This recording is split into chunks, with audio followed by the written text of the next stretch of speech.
Sallallahu ala Muhammad, sallallahu alaihi wasallam, sallallahu ala Muhammad, sallallahu alaihi wasallam. Anta syamsun, anta badrun, anta nurun. Wa na'udzu billahi min shururi anfusina wa min sayyiati a'malina. Man yahdihillahu fala mudilla lahu wa man yudlil fala hadiya lahu. Ashhadu an la ilaha illallah wa ashhadu anna Muhammadan abduhu wa rasuluh. Wa la hawla wa la quwwata illa billah. Dan sama-sama kita muliakan guru kita Bapak Ustaz Ahmad Taufik. Segala puja dan puji hanya milik Allah yang menciptakan 7 lapis bumi dan 7 lapis bumi, serta yang menciptakan seluruh makhluk yang ada di langit, di daratan serta di lautan, serta yang mengganti seluruh rizkinya secara teratur. Tidak ada satu makhluk pun di dunia ini dan yang mati tanpa sepengetahuannya. Begitu pun kehadiran kita, Allah Subhanahu wa Ta'ala yang digunakan kita berkabul di majelis ini. Mudah-mudahan Senin kemarin bagaimana katanya? Salawat dari salam semoga tercurah limpahkan kepada junjungan kita Nabi besar Muhammad Rasulullah SAW yang diutus oleh Allah sebagai hamba, utusan Allah, serta menjadikan contoh dan suri tauladan untuk kita semua. Mudah-mudahan dengan mengikuti melaksanakan sunnah-sunnah beliau, kita bukan saja mengakui Nabi kita Muhammad Rasulullah SAW, namun juga kita berharap diakui sebagai umatnya sampai akhir zaman, dan dari akhirat kita berhak mendampingi beliau di surga Allah Subhanahu wa Ta'ala. Amin. Jamaah sekalian, mengawali pengajian pagi hari ini, mari kita sama-sama buka dengan membaca suratul Fatihah yang kita khususkan untuk kedua orang tua kita, guru-guru kita, jamaah majelis al-Qur'an yang telah menolong kita. Mudah-mudahan dengan fadilah dan wasilah suratul Fatihah yang kita bacakan, Allah Subhanahu wa Ta'ala mengampuni segala dosanya, menempatkan yang layak Jam bener itu diluaskan kuburnya, diterangkan kuburnya, dan kuburnya dijadikan taman-taman surga Allah Subhanahu wa Ta'ala. Amin ya rabbal alamin.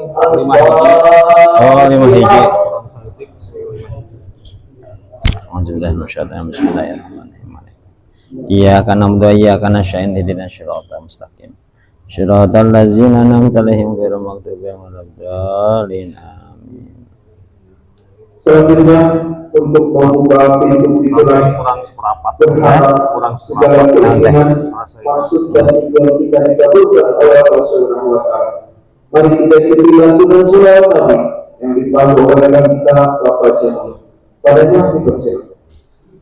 Allahumma salli wa sallim wa barik alaihi. Allahumma salli wa sallim wa barik alaih.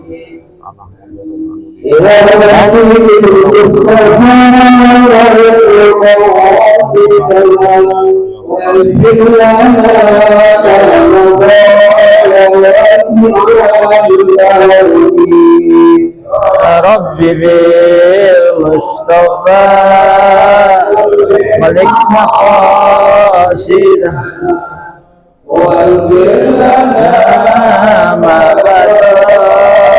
ya wasi'al karami lam yakun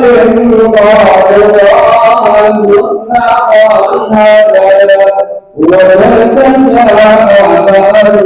بما الزمن يا رب بالمصطفى بلغ مقاصدنا واغفر لنا ما مضى يا واسع الكرم الذي من سنة الرحمة إلى الكمال رب الإبراهيم يا رب بالمصطفى بلغ مقاصدنا واغفر لنا ما مضى يا واسع الكرم والآل وصحبه ثم التابعين له أهل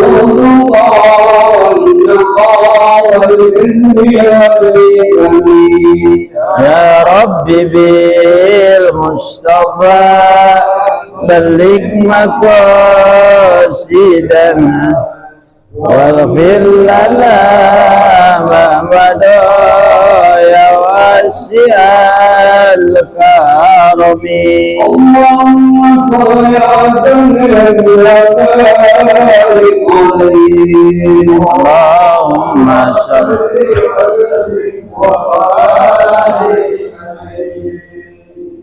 Hadirin sahabat-sahabat Allah yang saya hormati, selanjutnya mari kita sama-sama dengarkan, mari kita sama-sama ubah kita kenalkan seluruh jiwa kita guna mendengarkan lanjutan tafsir Quran surat Az-Zumar ayat 60 bersumber dari kitab tafsir Jalalain karangan Syekh Jalaluddin sampai yang menuju kita Bapak Ustaz Ahmad Taufik. Dipersilakan. Assalamualaikum warahmatullahi wabarakatuh. Alhamdulillah, Allahumma sholli ala Sayyidina Muhammad. Astaghfirullahaladzim, astaghfirullahaladzim, astaghfirullahaladzim. Ila hadratin Nabi Mustafa Muhammadin sallallahu alaihi wasallam wa ala alihi wa sahbihi wa azwajihi wa zuriyati wa ahlil baiti tahirin azma'in syai'u lillahi lahum al-fatihah. A'udzu billahi minas syaitonir rajim. Bismillahirrahmanirrahim. Alhamdulillahi rabbil alamin arrahmanir rahim maliki yaumiddin iyyaka na'budu wa iyyaka nasta'in ihdinas siratal mustaqim siratal ladzina an'amta 'alaihim ghairil maghdubi 'alaihim waladdallin. Summa ila hadrati arba'ati sahabati Sayyidina Abu Bakar Siddiq wa Umar wa Utsman wa Ali radhiyallahu anhum syai'u lillahi lahum al-Fatihah. A'udzu billahi minas syaitonir rajim. Bismillahirrahmanirrahim. Alhamdulillahi rabbil alamin arrahmanir rahim maliki yaumiddin. Iyyaka na'budu wa iyyaka nasta'in ihdinas siratal mustaqim siratal ladzina an'amta 'alaihim ghairil maghdubi 'alaihim waladdallin. Summa ila hadrati qutbi rabbaniton alaihi sanasamuddin Abdul Qadir Zailani qaddasallahu sirahul ajid yusayyidillahi lahu al-Fatihah. A'udzu billahi minasy syaithanir rajim. Bismillahirrahmanirrahim. Alhamdulillahi rabbil alamin arrahmanir rahim maliki yaumiddin. Iyyaka na'budu wa iyyaka nasta'in ihdinas siratal mustaqim siratal ladzina an'amta 'alaihim ghairil maghdubi 'alaihim waladdallin. Summa ila hadrati khususan min jamil ulama kutubillahi ta'ala fil masyrikil adi ila maghribiha khususan ila hadrati Abu Hasan al-Ash'ari wa khususan ila hadrati Imam Ghazali wa khususan hadrati Imam Arba'in wa khususan ila hadrati Haja mu'alif kitab Syekh Jalaluddin Ghafarallahu junubahum wa ja'ala jannata maswahum wa bi barakati mu'allifihim ikdi hajati wa man tabi'ani ikdi hajati wa man tabi'ani syai'ulillahi lahum al-Fatihah. A'udzu billahi minasy syaithanir rajim. Bismillahirrahmanirrahim. Alhamdulillahi rabbil alamin arrahmanir rahim maliki yaumiddin. Iyyaka na'budu wa iyyaka nasta'in ihdinas siratal mustaqim siratal ladzina an'amta 'alaihim ghairil maghdubi 'alaihim waladdallin. Summa ila arwahi abaina wa ummina wa zadina wa zadatina wa masyaihina wa ahibaina wa aqrabaina wa zamil muslimin wal muslimat wal mu'minina wal mu'minat ghafarallahu junubahum wa ja'ala jannata maswahum syai'ulillahi lahum al-Fatihah. A'udzu billahi minasy syaithanir rajim. Bismillahirrahmanirrahim. Alhamdulillahi rabbil alamin arrahmanir rahim maliki yaumiddin. Iyyaka na'budu wa iyyaka nasta'in ihdinas siratal mustaqim siratal ladzina an'amta 'alaihim ghairil maghdubi 'alaihim waladdallin. Bismillahirrahmanirrahim. La ilaha illa anta subhanaka inni kuntu minaz zalimin. Fastajabna lahu wa nazzainahu minal ghammi wa kadzalika nunjil mu'minin. Allahumma ftah abwabal barakah, Allahumma ftah abwabar rahmah, Allahumma ftah abwabar rizki, Allahumma ftah abwabal jannah. Alhamdulillah. A'udzu billahi minasy syaithanir rajim. Bismillahirrahmanirrahim. Wa yaumal qiyamati taral ladzina kazzabu 'ala Allah wujuhuhum musawwadatun 'alaysa fi jahannam maswalil mutakabbirin. Wa yunazzillahu alladzina taqaw bimafazantahum la yamassuhumus su'u wa la hum yahzanun. Allahu khaliqu kulla syai'in wa huwa ala kulli syai'in wakil. Lahu maqalidus samawati wal ard. Walladzina kafaru bi ayatillahi ulaika humul khasirun.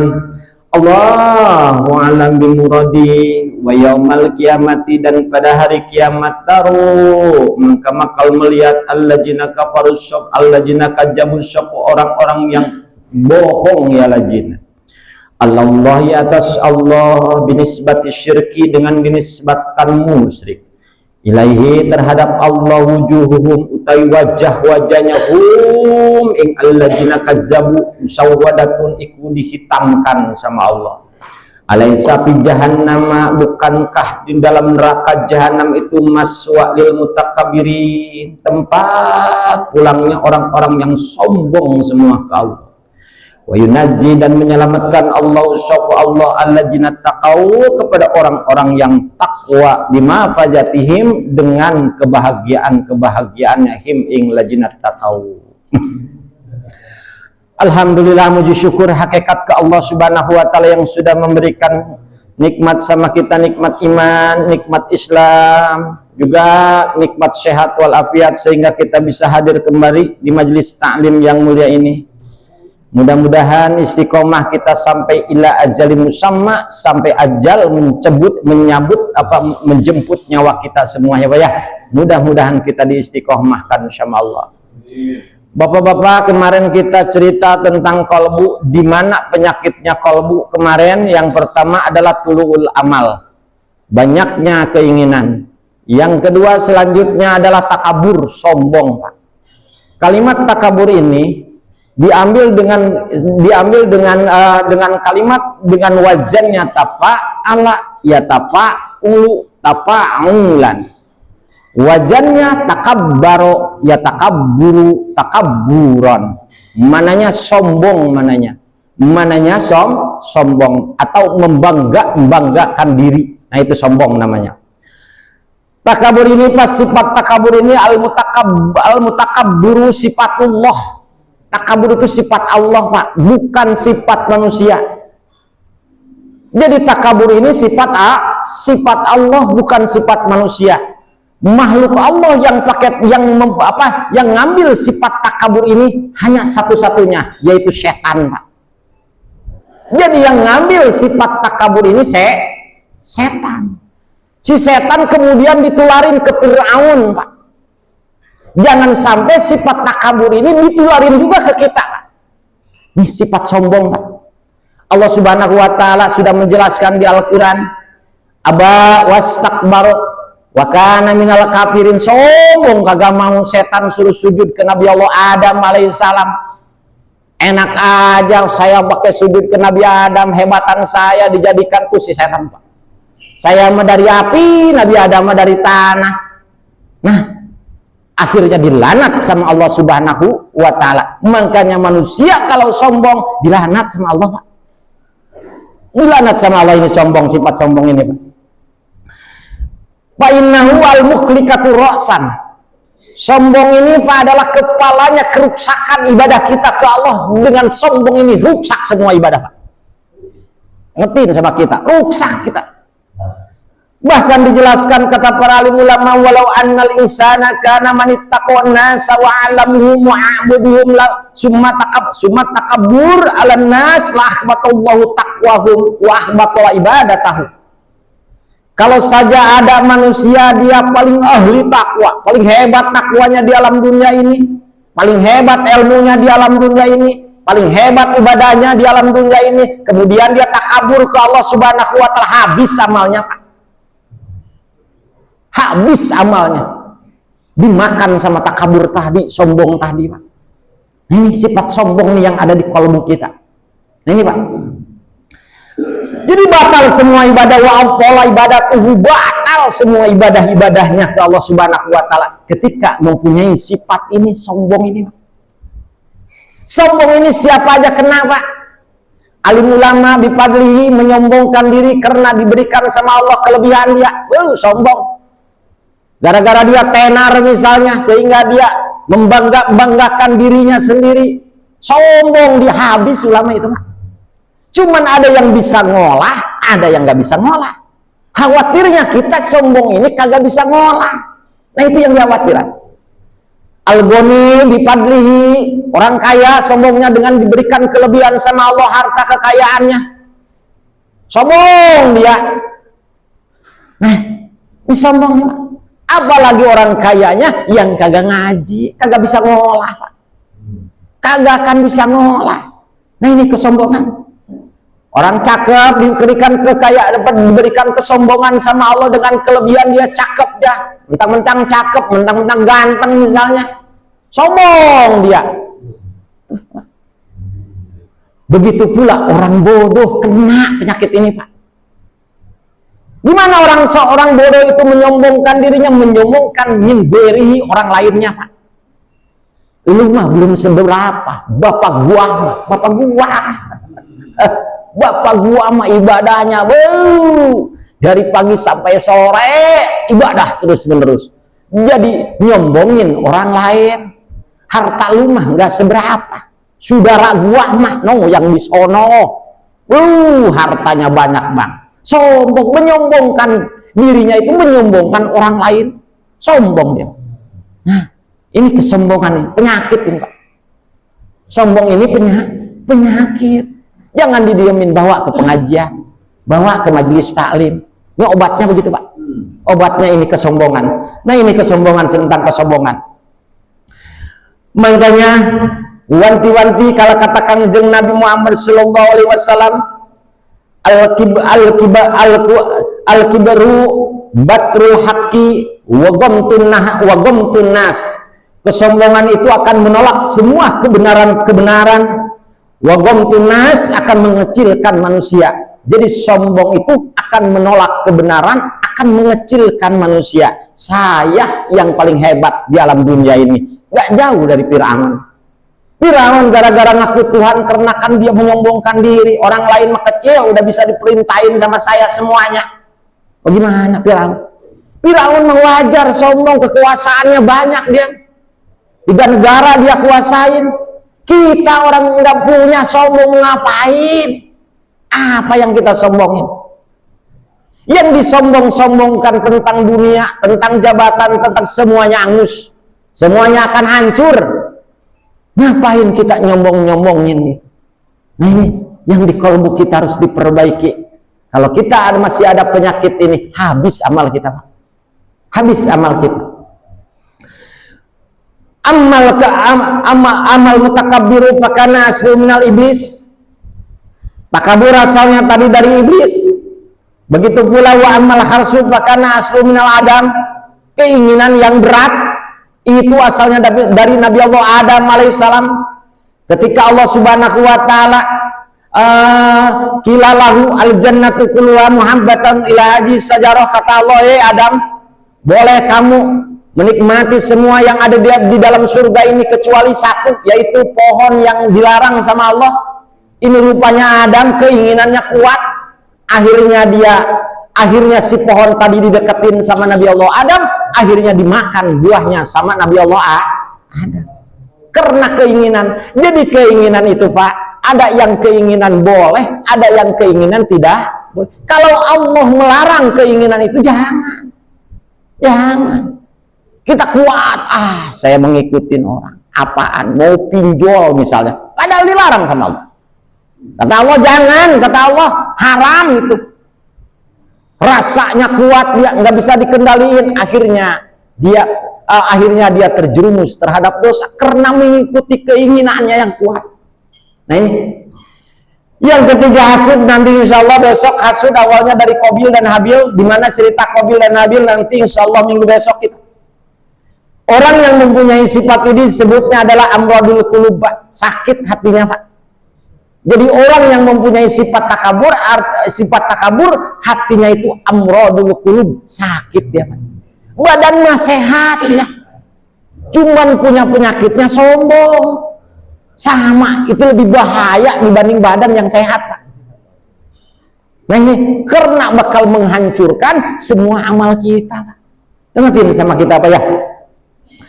Waswahibu arba'atu alaf. Apatin? Orang yang mempunyai sifat sombong, yang memiliki sifat sombong ini sama Allah Subhanahu wa ta'ala diberikan 4 bahaya, 4 kecelakaan. Yang pertama sama Allah Subhanahu wa ta'ala diberikan khirmanul haq wa umyul qalbi, akan dihalangi ketika berbuat baik ke Allah karena kesombongannya yang ada di dalam kalbunya. Berat dia ibadahnya ke Allah.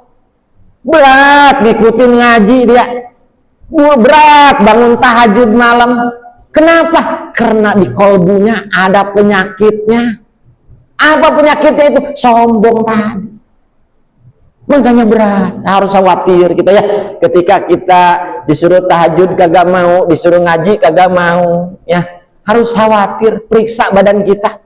Mungkin ada sifat ini, masih ada sifat ini yang melekat di kolbu kita. Karena berat, hirmanul haq, terhalang kebenaran itu terhalang. Nah ini, wa umyul kolbi, matanya, mata batinnya, mata kolbunya akan buta dia. Yang mempunyai sifat takabur, sifat sombong, dibutakan hatinya sama Allah. Kagak mau dia dengar nasihat, kagak mungkin mau dia. Nah, kagak mungkin mau. Nah, ini karena buta. Kalau sudah buta mata hatinya, itu celaka Pak manusia. Celaka. Tidak kelihatan kebenaran, tidak kelihatan surga, tidak kelihatan perintah Allah, tidak kelihatan perintah Kangjeng Nabi, karena matanya buta, mata kolbunya buta. Nah, ini banyak sekarang yang matanya sehat, bahkan dihias matanya pakai kacamata BL ya, pakai kacamata ini dan itu, dihias matanya, tapi mata hatinya buta dia. Banyak yang kayak begitu. Suruh sholat mah dia kagak mau, suruh ngaji mah kagak mau, padahal matanya ya Allah dihias sama dia. Nah ini Pak. Selanjutnya, makanya kata Allah Subhanahu wa taala, kadzalika yatba'u ala qulubil mutakabbirin, Allah ngecap kepada orang-orang yang punya sifat sombong ini, orang-orang mutakabbir namanya. Orang-orang yang sombong. Ketika Allah sudah ngecap kepada orang yang mempunyai sifat di dalam kalbunya itu mutakabbir, udah celaka kita. Kita aja nih manusia. Kalau ada kejelekan yang melekat di badan kita, susah untuk bangkitnya Pak. Jangan berteman sama dia. Kenapa? Memang burusut orangnya. Tahu burusut? Gede ngomong orangnya. Jangan berteman sama dia. Kenapa? Gibah melulu dia mah. Bahasa-bahasa jelek itu jangan sampai melekat. Jangan berteman sama dia. Kagak dipercaya orangnya. Coba itu. Kalau sudah melekat kejelekan di badan kita, susah untuk merubah Pak. Susah untuk merubah, tenar dia kejelekannya, bangga, bahkan ada yang bangga dengan kejelekan itu. Nah ini Pak, apalagi kalau Allah yang sudah ngecapnya kepada orang-orang yang mutakabbir tadi. Nah ini Pak. Selanjutnya, bahaya yang nomor kedua bagi orang yang mempunyai sifat sombong, abgodu minallahi ta'ala, dibenci sama Allah. Allah benci ngelihat orang itu. Karena di dalam kalbunya ada najisnya. Apa najisnya itu? Sombong. Kagak mau ngelihat kalbunya Allah. Kagak mau kalau ada orang di dalam kalbunya masih ada najisnya yang bernama sombong, kagak mau ngelihat Allah. Kan kemarin kita cerita di dalam bab kalbu. Al-qalbu maudi'u najri ilaih lillahi ta'ala. Kalbu adalah tempat melihatnya Allah. Kalau bersih kalbunya. Tapi kalau kalbunya kotor, banyak najisan, terutama ada mutakabbir, ada sombongnya, kagak mau melihat Allah. Coba bayangin Pak. Jauhin sama kita sifat sombong ini, Pak. Bahaya bagi kita. Bahkan Allah menjelaskan, innahu la yuhibbul mutakabbirin. Allah kagak demen sama orang yang sombong. Kagak demen Allah. Nah ini Pak, sifat-sifat sombong. Makanya Nabi Allah Musa alaihissalam berkata begini ke Allah Subhanahu wa taala, ya Rabbi, hai Tuhanku, man abgodo kholokoka ilaika, siapa sih di golongan makhluk yang dibenci sama engkau? Siapa nih manusia yang dibenci sama engkau? Kata Nabi Allah Musa. Kata Allah Subhanahu wa taala, Musa, yang dibenci sama aku satu adalah man takabbara qalbuhu, orang yang mempunyai sifat sombong di dalam kalbunya. Kata Allah ke Nabi Musa. Jadi yang dibenci sama Allah di alam dunia ini, kata Allah Subhanahu wa taala ke Nabi Musa, adalah orang yang mempunyai sifat sombong di dalam kalbunya. Yang kedua, bau bahilat yaduhu, yang pelit tangannya, koret dia. Nah, untuk agama Allah koret, maka ini yang dibenci sama Allah, kata Allah ke Nabi Musa. Selanjutnya siapa lagi? Wasahulukuhu, yang jelek akhlaknya. Akhlaknya jelek dia. Engkau mengaji akhlaknya kagak islami. Nah, masih mau pakai celana pendek di atas lutut, jalan-jalan lagi. Nah, ini akhlak nih Pak. Kita kan lagi ngaji akhlak ya Pak ya. Orang ngaji harus jalan-jalannya pakai celana yang di bawah lutut, aurat gitu. Bakal keras kalbu kita Pak. Nah ini. Selanjutnya wasopako ainai, yaitu orang yang suka melotot matanya itu dibenci Allah. Yang suka pelotot matanya itu dibenci Allah. Suami ke istri sama Pak. Jangan pelotot mata kita walaupun di hadapan istri, sekalipun kita ke istri kita itu marah ya Pak ya. Jangan dibenci Allah kita Pak. Ya Allah, sedikit-sedikit melotot mata kita, sedikit-sedikit melotot. Ya. Nah ini dibenci Allah, perkara yang dibenci Allah. Nah ini. Selanjutnya yang keempat, bahayanya bagi orang yang punya sifat takabur, watakallu, dia akan dihinakan sama Allah. Hidupnya akan dihinakan sama Allah, dunia dan akhirat. Bahkan kata Kangjeng Nabi, man tawaddu'a rafa'allahu ta'ala wa man takabaru wada'allahu wa man takabaru wa man takabaru rafa'allahu ta'ala. Siapa orang yang tawadu, yang rendah diri, akan diangkat derajatnya sama Allah. Rendah diri. Suka ngaji di Baitul Hikam, suka ngaji apa? Biasa alif-alifan di Baitul Hikam, nggak ngaji gede. Nggak ngaji gede. Ngaji apa di Baitul Hikam? Ngajinya Ihya Ulumuddin, buku bukan Ihya Ulumuddin ngajinya. Merendah kita. Sebaliknya orang yang takabur, orang yang sombong akan dijatuhkan sama Allah derajatnya. Tangetin sama kita. Banyak yang terjadi, contohnya Pak ya. Yang takabur pasti jatuh dia, pasti jatuh. Yang selanjutnya adalah an-nar wal ajabu bila uqba al-nar. Orang yang sombong akan dimasukkan ke dalam neraka kelak di hadapan Allah Subhanahu wa taala nanti di dalam akhirat. Kata Kangjeng Nabi, la yadkhulul jannah bi qalbi misqala jarratin. Tidak akan dimasukkan ke dalam surganya Allah kepada seseorang yang dimana seseorang masih ada sebesar semut merah dalam kolbunya, itu kesombongan. Nggak bakalan masuk surga. Dibersihin dulu di neraka Pak. Nah ini Pak, sifat sombong ini Pak ya. Mudah-mudahan kita terhindar dari sifat ini Pak ya. Sedikit-sedikit, sekaligus kagak bisa saya. Sedikit-sedikit harus dikikis sama kita ya, biar ibadah kita ke Allah Subhanahu wa taala tidak angus Pak. Mudah-mudahan bermanfaat ya Pak ya. Amin ya Allah ya Rabbal alamin. Hanca kita selanjutnya surat Az-Zumar ayat ke-60, masih tentang peringatan Allah Subhanahu wa taala yang tadi kita sudah bacakan. Kata Allah Subhanahu wa taala, wa yaumal qiyamati taral ladzina kazzabu 'ala Allahi wujuhuhum musawwadatun 'alaisa fi jahannam maswalil mutakabbirin. Nanti pada hari kiamat kamu bakal melihat segolongan orang-orang yang membohong-bohongi ayat-ayat Allah, membohong-bohongi ayat Allah dengan cara dia musyrik ke Allah Subhanahu wa taala. Bakal kelihatan nanti pada hari kiamat wujuhuhum musawwadah, wajahnya mereka hitam. Wajahnya mereka hitam. Tuh, orang yang ngebohong-bohongin hukum Allah. Bohonglah itu mah. Allah bohong itu mah dibohongin. Yang kita senangin dibohongin sama. Nah itu orang tersebut kelak nanti di alam akhiratnya dia akan dihitamkan sama Allah Subhanahu wa taala wajahnya.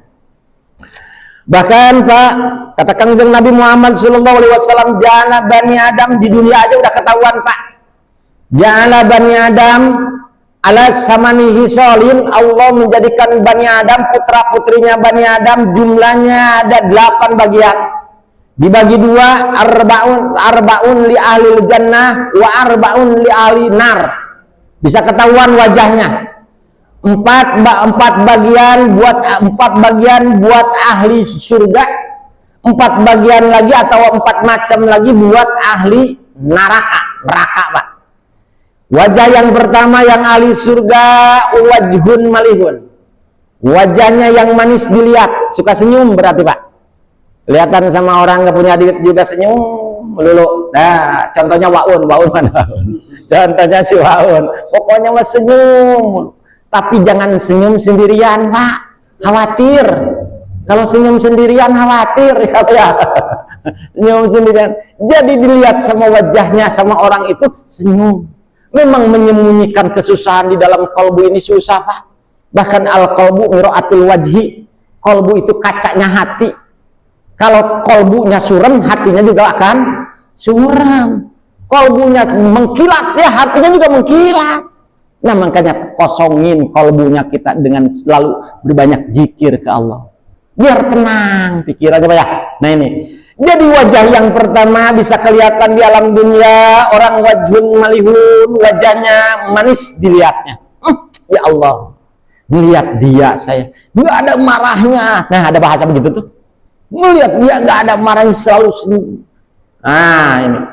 Yang kedua, walisanun fasihun, omongannya benar, Pak. Selalu benar, selalu membawa hikmah apa yang keluar dari mulut dia, Pak. Selalu ada hikmahnya, ada faedahnya. Benar ngomongnya dia.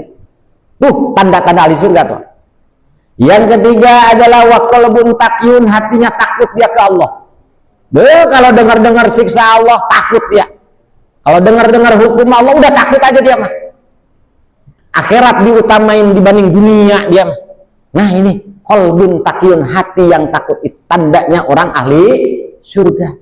Selanjutnya wayadun sakhiyun, tangannya dermawan dia, penghasilannya memang gak gede sehari-hari tapi bisa nyisihin untuk akhiratnya Allah, untuk akhiratnya. Nah ini orang hebat nih kayak begini, orang hebat, nggak gede penghasilan sehari-harinya tapi ada buat Allah.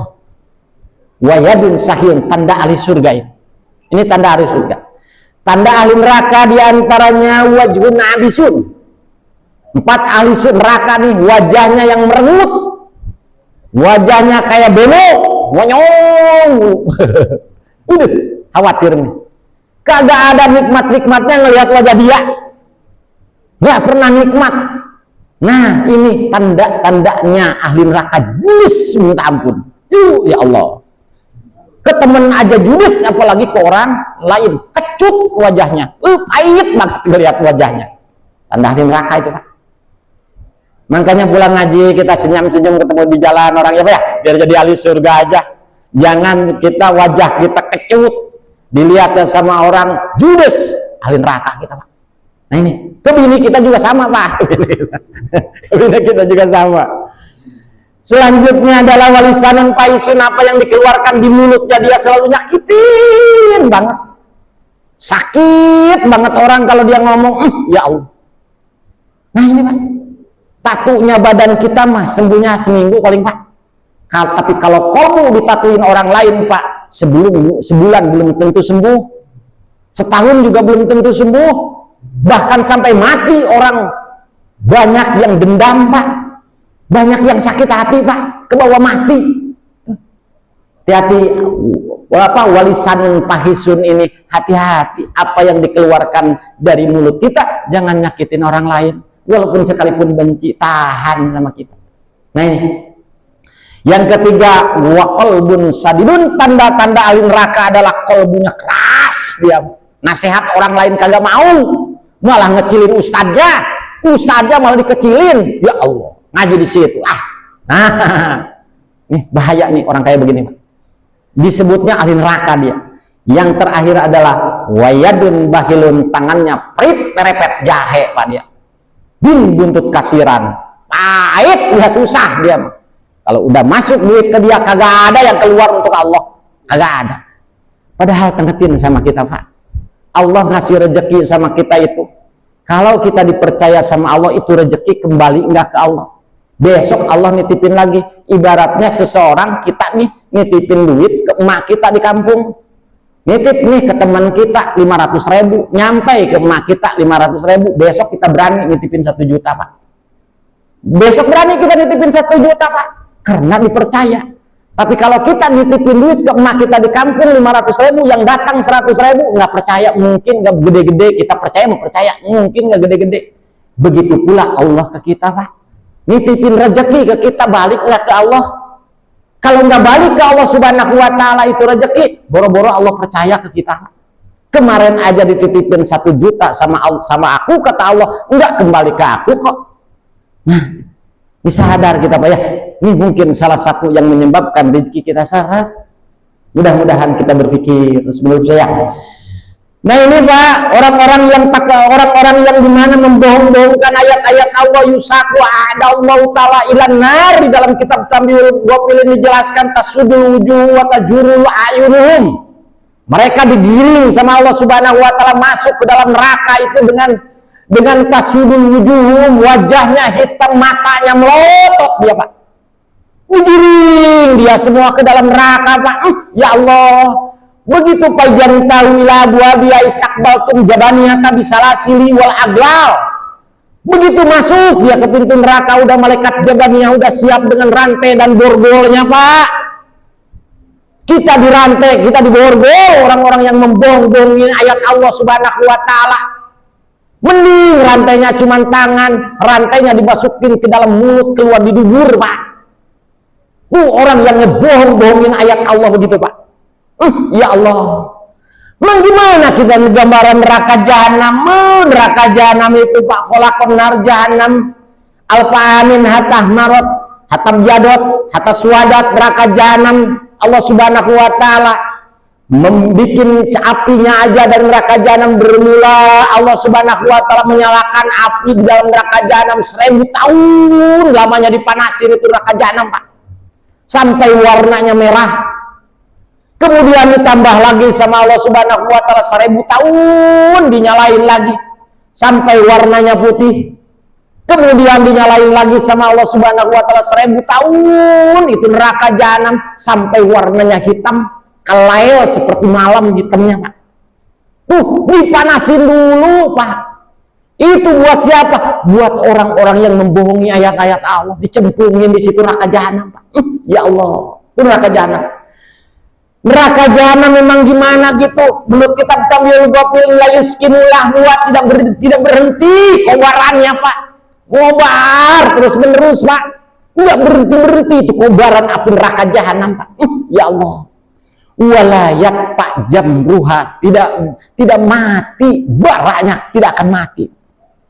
Tidak akan mati baranya itu neraka jahanam Pak. Nah ini Pak, orang yang ngebohong-bohongi ayat Allah itu maswa alaysa fi jahannam maswa, mereka lah tempat pulangnya neraka jahanam bagi orang-orang yang ngebohongin ayat Allah. Nah ini bahkan Allah julukin lil mutakabirin, orang yang sombong dia kalau nggak mau ibadah ke Allah Subhanahu wa Ta'ala, orang tersebut adalah orang sombong, dia tidak butuh Allah, dia seakan-akan. Padahal semuanya kita hidup di alam dunia ini butuh Allah Pak. Bisa geraknya sama Allah, ya Pak ya. Punya rezeki sama Allah. Semua Allah yang ngendaliin kita Pak. Kalau Allah mau mematikan badan kita gampang Pak. Banyak contohnya ya. Dikasih stroke aja udah gak bisa jalan kita Pak. Bagaimana coba? Nah, jadi orang yang tidak mau ibadah ke Allah, orang yang membohong-bohongkan terhadap hukum-hukum Allah, itu orang-orang yang sombong ya Pak. Sombong. Nah ini Pak, beda persoalannya dengan orang-orang yang takwa ke Allah Subhanahu wa Ta'ala. Selanjutnya wa yunazzillahu allazina taqaw bimafajatim la yamassuhum su' wa la hum yahzanun. Allah Subhanahu wa Ta'ala akan menyelamatkan orang-orang yang takwa ke Allah Subhanahu wa Ta'ala dengan cara bimafajatihim, membahagiakan sama mereka semua. Kalau kita takut ke Allah, takwa ke Allah, diselamatkan dengan kebahagiaan-kebahagiaannya. Apa ini? Hum minal jannah, mereka akan menikmati surganya Allah Subhanahu wa Ta'ala. Bahkan bukan itu aja, la yamassuhum su' wa lahum yahzanun. Mereka tidak akan terkena azab Allah dan mereka tidak akan terkena kesedihan-kesedihan kelak di alam akhirat Pak. Makanya sabar, kita ibadah capek-capek dikit di alam dunia ya Pak ya. Aduh, subuh-subuh orang lain menikmat tidur, saya mau berangkat ke pengajian. Sabar kita Pak. Sabar. Ini di dunia aja kita udah meninggal mah. Kata tadi ini udah meninggal, maka kata Allah, wa yunazzil ladzina taqau bima fazatihim la yamassuhu wa lahum yahzanun. Nanti kelak di alam akhirat mah tinggal menikmati kita. Orang yang dulunya di alam dunia senang-senang tidur, dia sampai siang jam 8 baru bangun boro-boro ngaji. Lihatin kelak di alam akhirat. Tinggal sedih dia. Tinggal sedih kemarin ya, rintihannya orang yang masuk neraka Allah Subhanahu wa taala. Satu, dia kemarin rintihannya dia ngomong ke dirinya, saya orang rugi. Kemudian dia ngomong ke dirinya, kalau Allah memberikan hidayah pada saat di dunia mungkin saya nggak masuk neraka. Kemarin ya. Selanjutnya dia akan ngomong, ya Allah, coba saya bisa dibalikin ke alam dunia dengan waktu yang sedikit aja, saya mau jadi orang baik. Nyesel dia sewaktu di alam dunia, kenapa nggak ngikut pengajian, kenapa nggak mau ibadah ke Allah Subhanahu wa taala. Nyeselnya nggak ada gunanya Pak, nyeselnya kagak ada gunanya. Makanya kita sebelum kita penyesalan itu datang, semangat di kalbu kita, ayo ngaji Pak kita, biar paham mana itu sih jalan surga, mana itu jalan mau menuju ke neraka, bisa ngebedain. Bahkan kata Imam Ghazali, mau gimana manusia itu tahu dosa, ngaji juga kagak. Mau gimana itu manusia tahu amal ma'ruf nahi mungkar, atau ngaji juga kagak. Gimana ngebedainnya dia? Itulah orang kagak ngaji begitu tuh. Kita sedikit-sedikit tahu hukumnya, ya, mana wajib, mana sunnah, mana makruh, mana haram, mana halal, tahu kita sedikit-sedikit hukum. Dia bisa ngebedain, makanya kita bisa ngejalanin. Nah, orang-orang seperti tadi Pak, orang-orang yang takwa ke Allah Subhanahu wa taala, kelak di alam akhirat tinggal menikmati hidangan-hidangan yang disediakan Allah. Jadi sampai sedikit mah Pak Haji Soleh wajar tuh, ya Allah, Pak Haji Soleh udah tua juga ya, datang rajin dia ngajinya. Ya Allah, capek sedikit mah wajar. Insya Allah kita bima pajatin, Allah akan membahagiakan kita dengan surganya Allah. Nih, selanjutnya kata Allah, Allahu khaliqu kulla syai'in wa huwa ala kulli syai'in wakil. Allah Subhanahu wa taala yang menjadikan perkara, dan perkara itu akan dikembalikan ke Allah, Pak. Al-amru kulluha ilallah, perkara datangnya dari Allah, dan Allah pula lah yang akan menyelesaikan itu perkara. Kita punya masalah ngadunya ke manusia, salah Pak. Masalah datangnya dari Allah, harus diaduin lagi ke Allah. Nggak punya duit itu datangnya dari Allah Pak, kitanya harus diaduin ke Allah. Ya Allah, saya kagak punya duit, kagak semangat mungkin, ya Allah beri semangat kalbu saya ya Allah untuk cari duit ya. Jangan malas-malasan di rumah saya ya Allah, kasihan bini saya tuh. Aduin ke Allah permasalahan kita Pak. Nggak ada masalah di alam dunia ini luar daripada Allah Subhanahu wa taala. Kenapa? Nih ayatnya apa? Lahu maqalidus samawati wal ardi wal ladzina kafaru bi ayatillah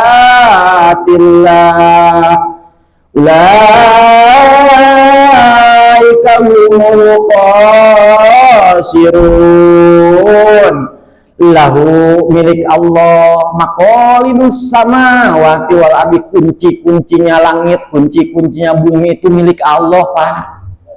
Langit kuncinya milik Allah, Allah yang punya kuncinya Pak. Bumi kuncinya milik Allah, Allah yang punya kuncinya Pak. Ketika kita nggak bisa masuk ke rezeki, pinta kuncinya ke Allah. Ketika kita nggak masuk dia ke kasih sayang Allah, pinta kuncinya ke Allah. Bahkan kunci-kunci ini dijelaskan di dalam kitab Tafsir Sawi. Kata Kangjeng Nabi sa'alan Nabi SAW an maqalidi. Nabi ditanya tentang kunci-kuncinya itu apa sih Muhammad? Kata Kangjeng Nabi, satu kuncinya la ilaha illallah. Itu kuncinya hidup Pak. Kuncinya hidup itu la ilaha illallah. Artinya kita tidak ada yang wajib disembah kecuali Allah. Tidak ada yang memberikan rezeki kecuali Allah. Tidak ada yang berkuasa di alam dunia ini kecuali Allah. Mananya banyak. Jadi kita kalau nggak masrahin ke Allah Subhanahu wa Ta'ala belum punya kuncinya, Pak. Jadi kuncinya apa tuh? Pasrahin ke Allah, Pak. Kuncinya kita kehidupan di alam dunia ini milik Allah. Tadi kuncinya, maka pinta kuncinya dengan cara kita beribadah ke Allah.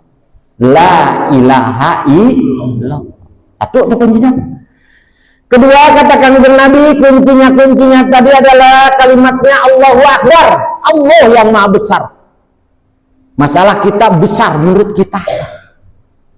Menurut kita besar juga, tapi menurut Allah mah kecil. Paling juga masalah kita mah ya segang jagung mah mungkin gede misalnya.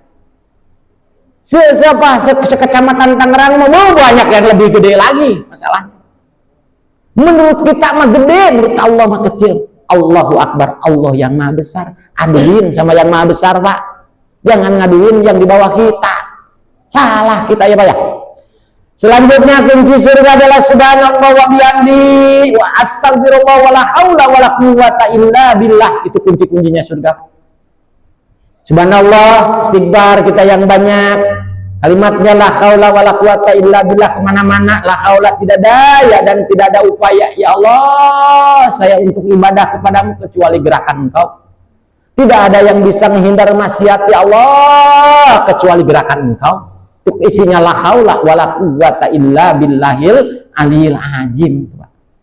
Berangkat kita pengajian, nyampe enggaknya kan belum tentu kita nyampe walaupun udah jalan ya Pak ya.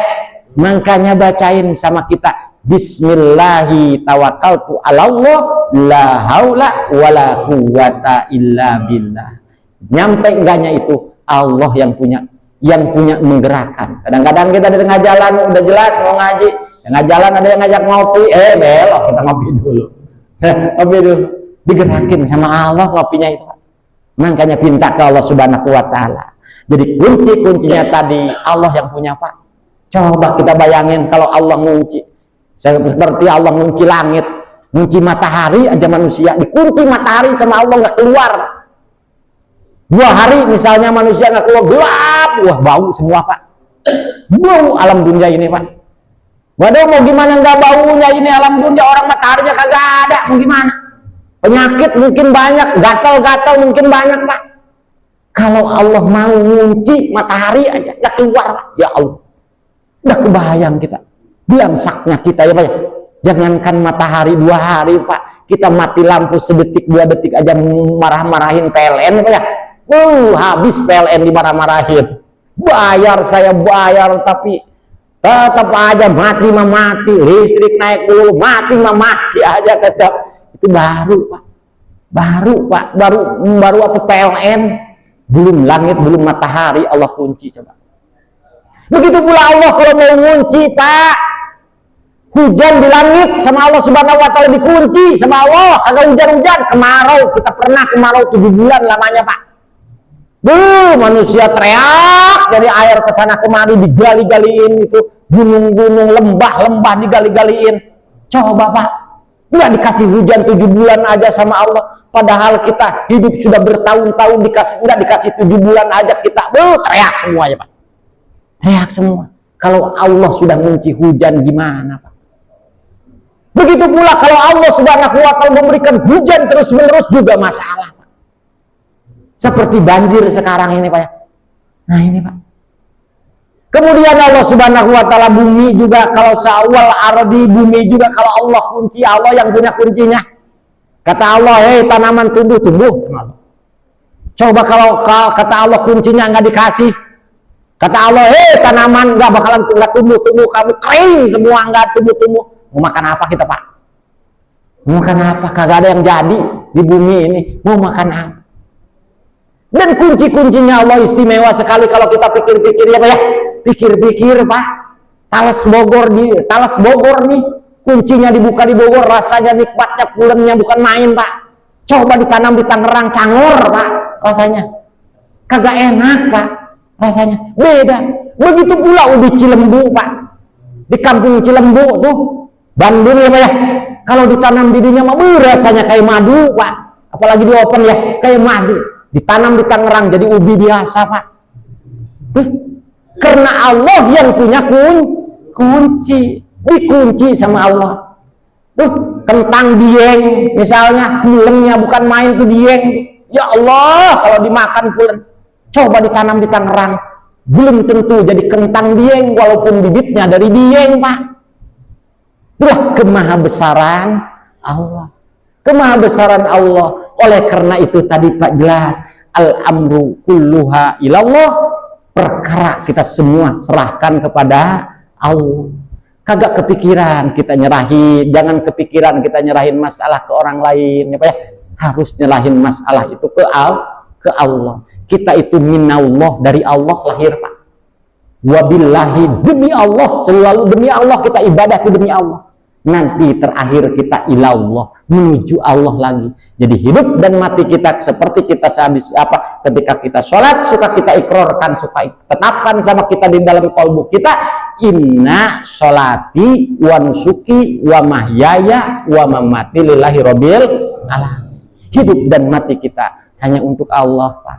Mudah-mudahan bermanfaat, ya, mudah-mudahan nambah keyakinan kita ke Allah, terus menerus keyakinan semakin kuat.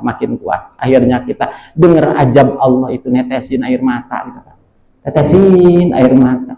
Kita mah saat ini mah ajan maya ajan, main HP maya main HP, ya, semua ini Pak main HP. Karena apa? Itu kenikmatan itu belum punya kita. Kenikmatan takutnya ke Allah itu belum ada. Nah ini Pak. Padahal kalau cerita Umar bin Khattab mah, ketika ngedengar ayat Al-Quran, Umar bin Khattab di kuda ngedengar ayat ini, wajan tuliyat alaihim ayatu zadatuhum imana. Kebalik Umar bin Khattab, di kudanya terbalik. Kita mah boro-boro ngedengar siksa, ngedengar ya Pak. Belum nikmat takut ke Allahnya belum ada di kalbu kita. Mudah-mudahan ya Pak, berkahnya ngaji Allah tambah dan tambah sehingga kita takut ke Allah. Mudah-mudahan bermanfaat ya Pak ya. Kurang lebihnya dari saya mohon maaf. Assalamualaikum warahmatullahi wabarakatuh.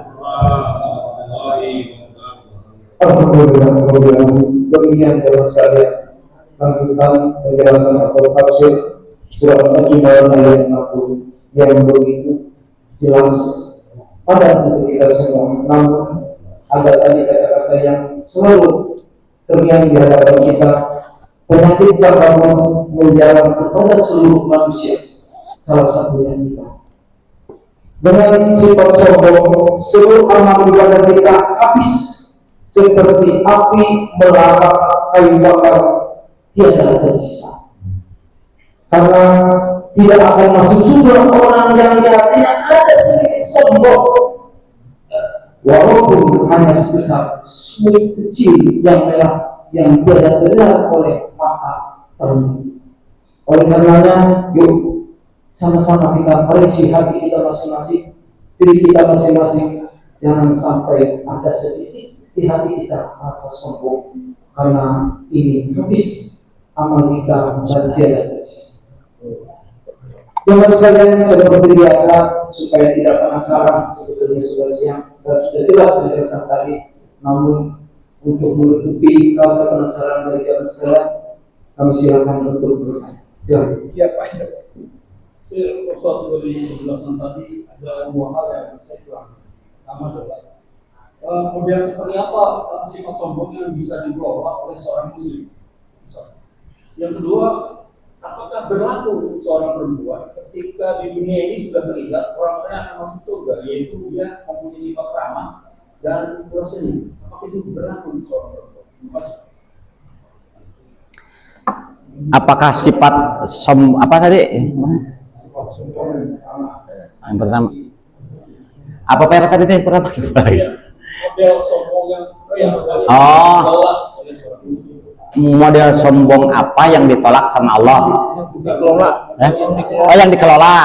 Model sombong yang bisa dikelola sama manusia adalah di mana di dirinya manusia itu ada ilmu. Jadi ilmunya dia tahu ini sombong nih, lola di dalam kalbunya, nggak boleh nih keluar nih, nggak boleh bocor nih, haram nih, dilebur amal saya nih. Nah itu ilmunya. Di mana itu? Di keyakinan adanya Pak. Keyakinan kita ke ke Allah. Nah ini yang sulitnya, ini keyakinannya ini Pak, lemah keyakinannya bahwa mendengar tadi dilebur amalnya sama Allah, dilebur amalnya sama Allah ketika orang tersebut itu sombong, itu lemah. Nah yang paling hebat adalah yang kita terus-menerus punya ilmu supaya takut dulu ke Allah. Satu.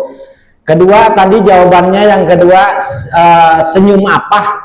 Gimana kalau seorang perempuan? Gimana Pak Eda? Senyum. Apakah ramah dan murah senyum itu Berlaku untuk seorang perempuan? Ya. Ketika dia ramah dan murah senyum, maka akan timbul fitnah Ya. seorang perempuan. Apakah itu juga berlaku? Oh gitu. Asal si perempuannya tersebut itu tidak ada tidak ada koordinator, senyumnya itu perempuan ibadah ke Allah. Ibadah ke Allah ya Pak ya. Kecuali ngasih senyum ke lelaki orang lain, biar ada koordinator namanya, ada misi yang lain, nah itu haram. Senyumnya bisa jadi haram. Ngajak senyum ke suami lain misalnya. Nah itu namanya koordinator, ada misi yang lain dia. Nah ini yang nggak boleh. Jadi kalau untuk suami mah, apalagi untuk suami pulang ngaji disenyumin ya, nggak pulang kerja nggak punya duit juga disenyumin, pokoknya mah ibadah semua. Ibadahnya perempuan itu senyum, ibadahnya justru ke perempuan senyum itu paling banyak. Nah cuman senyumnya jangan salah. Senyumnya jangan ada gordin akhirnya. Mudah-mudahan itu Pak Edo ya, mudah-mudahan bermanfaat. Allah. Ada lagi Pak, apa cukup nih? Tuh Yanto tuh. Oh, coba Yanto kayaknya nih, silakan coba. Jangan nanya Allah. Assalamualaikum warahmatullahi wabarakatuh. Salam warahmatullah. Kan ada ayat Islam yang bunyinya ini, Allah tidak akan merubah suatu kaum sebelum kaum itu merubah sendiri. Kan itu seolah-olah Allah apa yang berubah kaum itu kalau kita udah berusaha, terus itu gimana kalau kita udah berusaha terus masih gitu-gitu aja nggak berubah ya? Jadi Ayatnya innallaha la yughayyiru ma biqaumin hatta yughayyiru ma bi anfusihim. Ayat kata. Kemarin kita kalau ngaji takdir, kodo dan kodar itu pasti ada kok. Kodo hadirnya ketetapan Allah yang sudah Allah tetapkan. Di mana ketetapan itu adalah ada yang qot'i, ada yang ikhtiar. Qot'i namanya qot'i ada 4 perkara. Satu adalah rezeki kita, umur kita, jodoh kita, bahagia dan celakanya kita. Itu qot'i, nggak bisa diganggu gugat, itu milik Allah. Ada yang ikhtiar, seperti menentukan kita usaha rezeki Allah, namanya qadar nih. Qadar itu adalah pelaksanaan daripada catatan tadi, itu sekehendak Allah. Kalau kita dekat ke Allah atau qadarnya dipermudah, kalau kita jauh ke Allah atau qadarnya dipersulit. Itu yang punya qadar kan Allah. Terus yang punya qadar juga Allah. Yang menetapkan kita nih Allah. Makanya kita jangan salah. Ini mah butuhnya ke Allah, tapi dia yang dikejar-kejar sama dia bukan Allahnya. Ya, yang memberikan sabab sama dia yang dikejar-kejarnya. Aturan yang sebabnya ini apa? Sebab yang dikejar-kejar sama dia itu sebabnya ingin rezeki, kejar-kejar. Tapi musababnya yang memberikan sabab sama dia Allah, yang memberikan rezeki sama dia Allah, Allahnya jauhin. Mau gimana itu laksana, gitu ya Pak ya. Jadi dalam kaitan hadis itu kita bisa merubah sendiri arah kita, menentuin surga dan neraka kita bisa sendiri toh. Mau ke surga apa ke neraka kita tuh yang nentuin tuh di alam dunia. Saya mah Pak, sedang memang kalau takdirnya saya masuk neraka ya neraka, kalau takdirnya masuk surga ya surga, salah ngomong begitu. Karena masuk ke dalam surga dan neraka itu namanya takdir ikhtiar, bisa dicari sama kita itu Pak. Ya, mudah-mudahan bermanfaat. Hidayah juga bisa dicari, hidayah tuh. Saya mentar aja kali udah tua mas, saya ada hidayah dari Allah, bisa ngaji, bisa segala, kagak bisa Pak. Hidayah itu harus dicari, namanya takdir ikhtiar kategorinya, harus diikhtiaran baru dapat hidayah. Ini mah pengen hidayah, deprok aja di rumah, mau gimana dapat hidayah? Mudah-mudahan manfaat. Ya, Allah alam bisawab. Alhamdulillah, kita sekalian, mohon maaf kalau video yang memisahkan kita sementara, masih banyak pekerjaan yang harus kita selesaikan di pagi hari. Oleh karenanya, hari ini yuk sama-sama kita tutup dengan doa majlis, diawali dengan doa saya dulu kita. Bismillahirrahmanirrahim. Bismillahirrahmanirrahim. Allahumma rabbi, Allahumma la ilaha illa anta, la ilaha illa anta, khalaqtani wa ana abduka wa ana ala ahdika wa wa'dika mastata'tu a'udzu bika min syarri ma sana'tu a'udzu laka bi ni'matika alayya wa a'udzu bi faghfirli fa innahu la yaghfiru dhunuba illa anta subhanaka Allahumma wa bihamdika asyhadu an la ilaha illa anta astaghfiruka wa atubu ilaik.